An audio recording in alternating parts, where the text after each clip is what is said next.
Hi everyone, మీరు full stack development కోర్స్కి లక్షలు waste చేస్తున్నారా? ఐ థింక్ వేస్ట్ చేయకండి. ఎందుకంటే మనం బేసిక్ నుంచి అడ్వాన్స్ లెవెల్ వరకు మొత్తం ఫుల్ స్టాక్ డెవలప్మెంట్ అంతా మనం ఈజీగా తెలుగులో నేర్చుకుందాం. So don't miss the series. Me support నాకు కావాలి. And hi, this is Ram and welcome to Mann coding. So అసలు ఫుల్ స్టాక్ డెవలపర్ అంటే ఏంటో తెలుసుకుందాం. మీరు ఒక డెవలపర్ అవ్వాలంటే ప్రతిదీ ఒక డెవలపర్ లెవెల్లోనే ఆలోచించాలి. సపోజ్ మన డైలీ లైఫ్లోనే ఫుల్ స్టాక్ డెవలప్మెంట్ మొత్తం అంతా మనం చేస్తాం, కానీ మనకి తెలియదు అంతే. సపోజ్ ఒక ఎగ్జాంపుల్ చెప్తా. వాట్సాప్ తీసుకోండి. వాట్సాప్లో మీరు కాంటాక్ట్స్ లిస్ట్ ఉంటారు కదా, అది ఆల్రెడీ మనం సేవ్ చేస్తాం. అది ఎక్కడ సేవ్ అవుతుంది? డేటాబేస్లో సేవ్ అవుతుంది, మీకు ఫ్రంట్ ఎండ్లో కనిపిస్తుంది. Okay, that's a part. And మీరు ఎంటర్ చేస్తున్నారు కదా, లైక్ హాయిరా ఏం చేస్తున్నాం అని ఎంటర్ చేసి అది వెళ్ళి పైన ఇన్పుట్ బాక్స్ అపెండ్ అవుతుంది. క్లిక్ చేస్తే అవతల వాళ్ళకి విజిబుల్ అవుతుంది. ఇదంతా ఎలా జరుగుతుంది?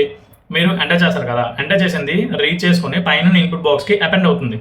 అపెండ్ అయిన తర్వాత మీరు సర్కిల్లోని బటన్ ఉంటుంది కదా, క్లిక్ చేసినప్పుడు ఈ అపెండ్ అయిన టెక్స్ట్ ఆ పర్సన్కి ఆ టైంకి వెళ్తుంది. అంటే అక్కడ మనకి క్రియేటెడ్ బై ఇవన్నీ ఉంటాయి, అది మేము తర్వాత చెప్తాను, ఎందుకంటే స్టార్టింగ్ కాబట్టి ఇప్పుడు కొద్దిగా కన్ఫ్యూజ్ అవుతారు.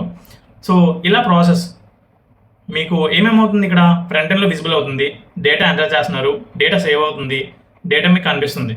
కానీ మీరు అసలు వెనకాల ఏం ప్రాసెస్ అవుతుందో మీకు తెలియట్లేదు. కానీ మనం డైలీ వాట్సాప్ ఓపెన్ చేస్తాం, కానీ మనకి తెలియట్లేదు. సో అందుకే మనం ఈ ఫుల్ స్టాక్ డెవలప్మెంట్ సిరీస్లోని ప్రతిదీ మన లైఫ్లోని ఎగ్జాంపుల్స్తోనే సింపుల్గా ఎక్స్ప్లెయిన్ చేసుకుందాం. So don't miss the series. Thank you.